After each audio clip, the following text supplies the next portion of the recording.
Hello and welcome to Burning Waters of the Moon Tarot. My name is Desiree and this is a reading for the energy of Leo. So this is a reading for the new moon, the upcoming month. We had a new moon on April 27th. And so in this video, I'm going to be talking a little bit about a new concept that I am learning called the lunar cycle, which Dr. Danny has a wonderful video about, and I will link that in the description box. And we will also talk about how those energies are going to affect you in the upcoming month. So here we go. You'll notice that I have more than my usual 2 decks. I have 4. Reason being is because after this, I'm going to post an extended video. And if you want to go deeper into the message, you can view that video on the Buy Me a Coffee link that I also have in the description box.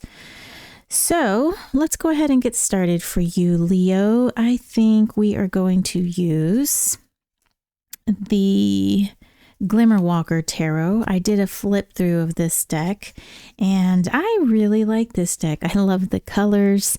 I like the illustrations, and I think this is a wonderful deck for you Leos out there. All right, so another piece of information is that I use the Constellational Astrology, and if you actually, let me get the birth date for you. If your birthday falls in the, let's see, Leo, August 7th to September 14th. So if your birthday is between August 7th and September 14th, your sun is actually in the constellation of Leo. So you might think that you are a Cancer, but in fact, you could quite possibly be a Leo. And that's okay. The tropical zodiac does not line up with the constellations in the sky. And so the astrology that I practice, we read what constellation that the actual luminaries are in. So for you, Leo, you might be a Cancer, but no worries. I actually believe that we all have all of the signs within us. And even if we don't have a planet in a particular sign, we still have a house in that sign. So we can access those energies with a little perseverance and a little bit of tenacity. And some energies are a little bit easier for us to access than others. But as long as we try, we can. Okay, 8 of Shadow, 4 of Light in reverse, that's 4 of Wands, aka Fire, and then 6 of Fruit in reverse, 6 of Pentacles. Okay, so these readings have been very heavy, and it could be because there's so many planets, so much action going on in the constellation of Pisces right now. So it's kind of an inward looking type of energy, and with so many planets and energies being there, it's probably sort of bringing us a weight, kind of giving us a lot to think about, kind of giving us just this feeling of wanting to go deeper, wanting to understand, not being able to, that type of thing. So we do have 8 of Shadow, which is the 8 of Cups, and that's walking away. And the 4 of Light in reverse is that 4 of Wands, 4 of Fire, which is that celebration card, being around loved ones.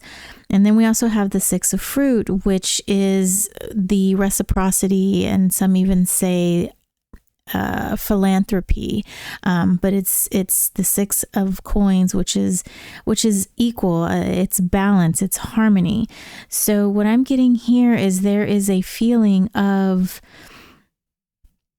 needing to leave a place because it just doesn't feel right for you. It doesn't feel like home. It doesn't feel like it is what you thought it is going to be, what if you thought it was.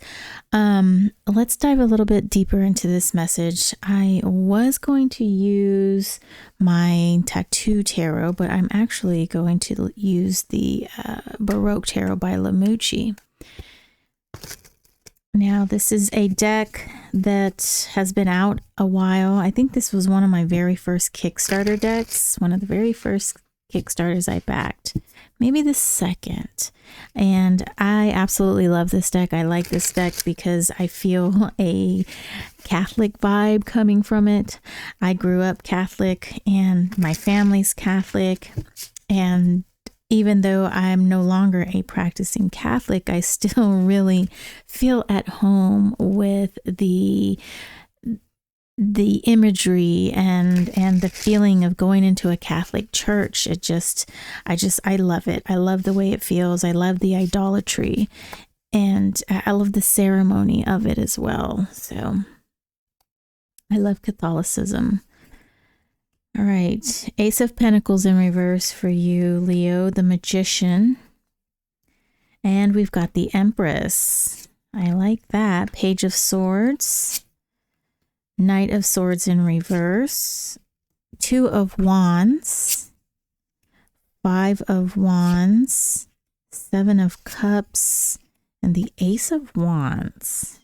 Wow, 2 aces here for you.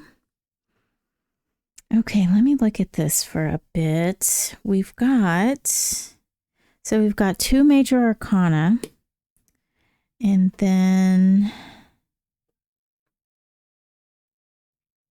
my phone keeps going off. Let me silence that.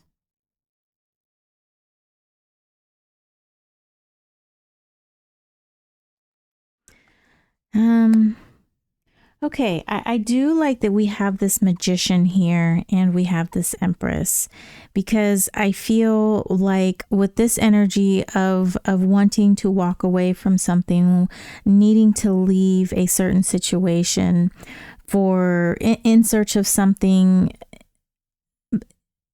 better, or just wanting just to get away from a certain situation. You have the Magician here, which is an alchemist.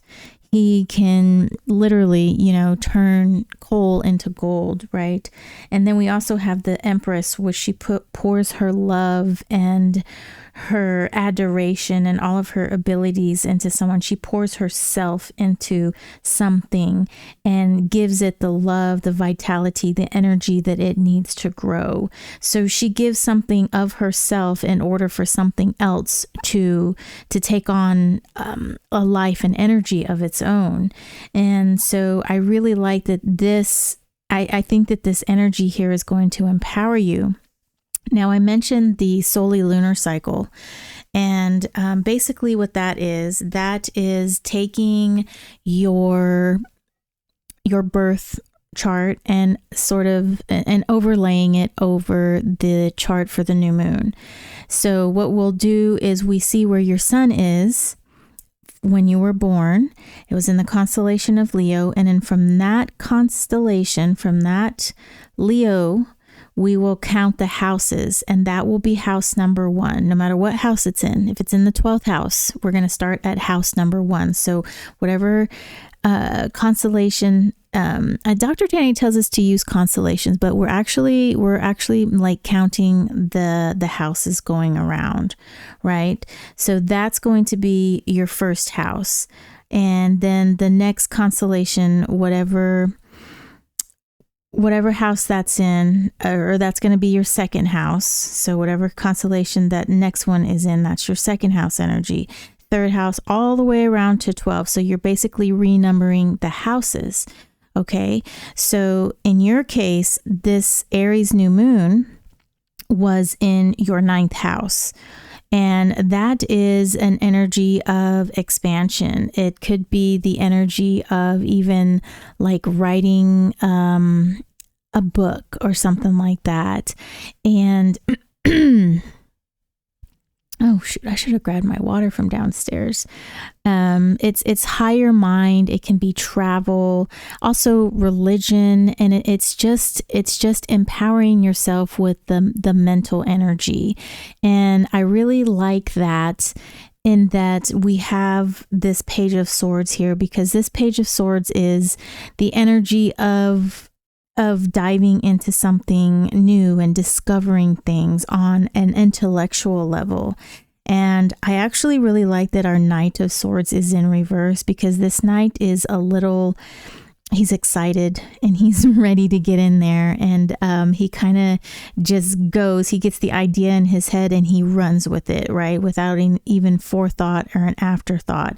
So I really like that we have this Knight of Swords, which is asking us to slow down just a bit. You don't want to take this too fast, but you want to go with this earth of air energy, this page energy, to sort of guide you in this way. So And I also really like that we've got the Two of Wands down here. I like this because this is you gathering your abilities. It's you gathering that desire, that fire that you have, and starting to get your ducks in a row. So even though you might be leaving something and it might not quite feel at home, you're at least on an intellectual level, knowing that you need something a little bit more, something a little different. So I really like this energy for you, Leo. We do have the Five of Wands, the Seven of Cups, and the Ace of Wands over here. Now, this is the card of conflict, Five of Wands, and Seven of Cups is this this card of being, I would say, like overwhelmed, lots of choices. And this could be very well a dreamy card. And I sometimes feel that this is a warning not to get too wrapped up in all the options that you have. And so that's kind of what I'm feeling here is that there could be a conflict in what it is that you intellectually want, and also something that you want on an emotional level. And it's very easy to get really tied up in the emotions, even though you have an intellectual decision that is telling you that this is where we want to go. But then the heart is saying, but look, we have this, and this that we could obtain or entertain, or we can try all of this out.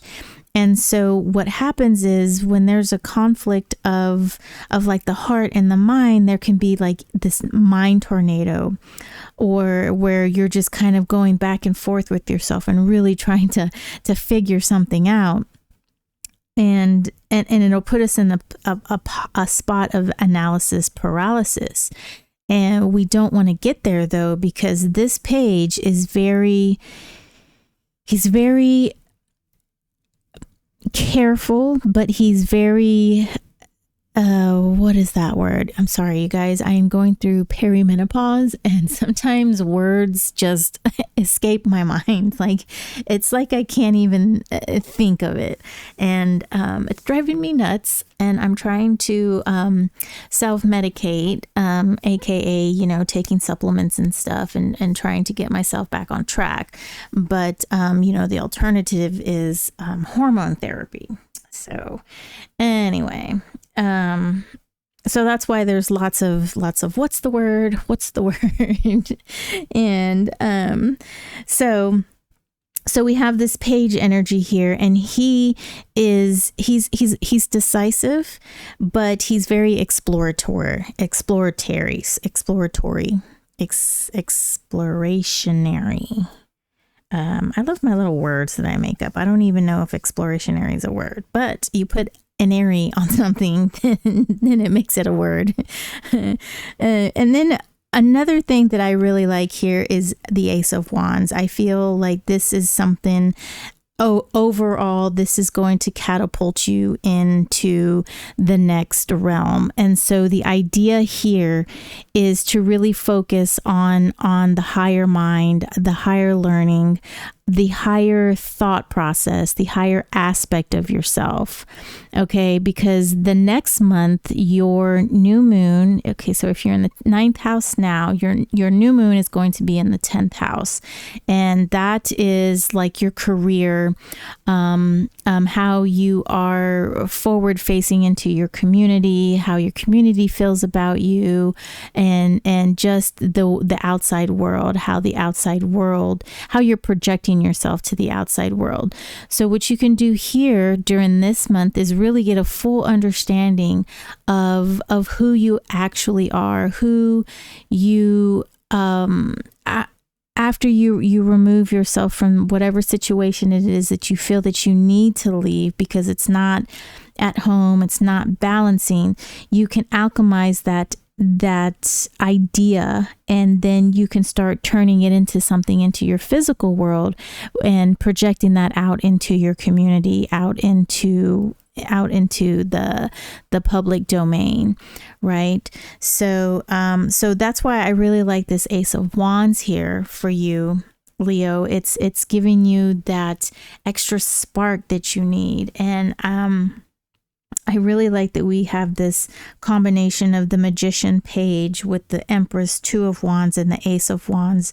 I feel like this energy is going to come together to help you finally leave this place, but then also come to terms with it on a spiritual level, and what that means for yourself, and that you're doing something for yourself, and really getting out there, if that makes sense. So yeah, I think I would like to draw a card for you. Go ahead and go to the Sacred Creators Oracle. Oh no, this card got bent in there. Overrate your intuition. Oh my goodness. Okay. All right, we'll keep that for you. Overrate your intuition, but then we're going to draw another one. And let's just see what overrate your intuition means. I wonder how that happened. So that's card number 2. Let's see. Essential meaning, powerful intuition, and influx of feminine energy, perceiving the mysteries of the universe, the divine intuitive dreams, and prophetic signs, a newfound clarity. Self-care message, a need to listen to your intuition. Oh, that's that higher mind that we have there. Self-care for your inner voice, insisting on getting truth from others, being cautious of hidden agendas, ignoring your inner knowing. Overrate your intuition. Every single time this cheeky crystal ball is winking at you, babe, it's saying you already know the answer. Quiet your mind and listen for the nudges of your soul. It is speaking to you, and it's time to pay attention to your gut reactions, hunches, and best guesses. When in tune with the language of metaphor and dreams, you will notice that subtle signs are continuously directing you, and your unconscious mind has some potent messages for you right now. If you run into an old friend or make a serendipitous connection with someone, it is meant to be noticed. If something feels untrue, it is meant to be noticed. There are no coincidences at the moment, and your intuition is a powerful tool that is becoming even stronger. Bask in the knowledge that whatever you do next will be exactly right for you, as long as you check in with your heart and decide what feels good and what feels off. If something feels right, you won't be disappointed by the experience it provides. Oh, you know what? I think that is a great card for you here, because it does take a bit of intuition to know that you need to walk away. And this card is a walking away with a bit of hesitancy, but yet the resolve that this is not the place for you. And so I really like that this card came out and it was bent. And the reason being is because overrating your intuition is giving your intuition more more credit than what it deserves, right? And sometimes, hey, that's what we have to do, especially if we aren't quite comfortable with our intuition, if we aren't quite comfortable listening to the intuition. And it can be difficult at times, because then you get to the point where you're like, okay, is that a message from my higher self, or is that just me thinking, that XYZ? So practicing listening to your intuition will help you get stronger, and sometimes just go for it. Your intuition tells you to move that glass before it gets knocked over, move it. Or if your intuition tells you that if you step right there, it's going to fall through, don't step right there. And sometimes it might be good to test it. If something says don't step right there, maybe you can kind of lightly step right there to see. But go for it. And this is the perfect month for it. It is going to that higher mind, that higher self, that higher learning as well. Learn yourself, learn who you are, learn to trust your intuition. And religion is also part of that house, the ninth house as well. And religion doesn't have to just mean dogma. Religion can also mean something that you do on a regular basis, something that you have a ritual of. And that could be visiting your altar. That could be going outside and working with the energies of the moon, working with the energies of nature, working with the elements. And it is what you pour your heart and soul in, and you make that a ritual. That is a religion. And it doesn't necessarily have to be something that you go to a church or a synagogue to. It could be in your backyard, and you don't necessarily need a group of people to tell you what to do. Follow your intuition, follow what feels right for you. And like I said, that's what this ninth house is about. Okay, Leo, I hope you enjoyed this reading, and hopefully you'll be back for next month's reading when when the new moon is in your natal 10th house, and we'll see what energies we have for you then. So also on my Buy Me a Coffee website, you can buy a personal tarot reading. We can do a personal birth chart, and there too you will find the extended reading for this particular reading as well. So with that, Leo, I'm going to let you go. Thank you so much for joining me, and I will see you next month. Have a great month. Take care.